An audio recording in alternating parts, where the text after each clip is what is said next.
Selamünaleyküm arkadaşlar. 31 Aralık 2024 Salı günündeyiz. Köyümüzün dağı gördüğünüz gibi bembeyaz arkadaşlar. Gökkaya, Köyarbaba'ya doğru Ağgöl. Şu an Başarak'tayım arkadaşlar. Bekir abi, Emre, ben. Bir tur atalım dedik. Bayağı bir soğuk arkadaşlar. Rüzgar var şu an.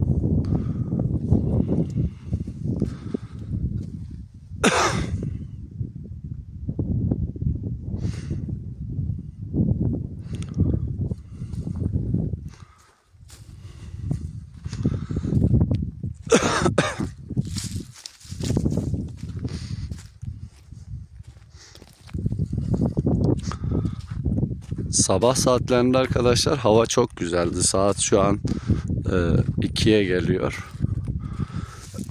Öğlenden önce hava masmaviydi. Bulut falan yoktu. Fakat öğlen ezanından sonra yavaş yavaş kapanmaya başladı. Kara kara bulutlar gelmeye başladı.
Allah'a emanet olun arkadaşlar. Hayırlı, sağlıklı günler diliyorum. Sağlıcakla kalın.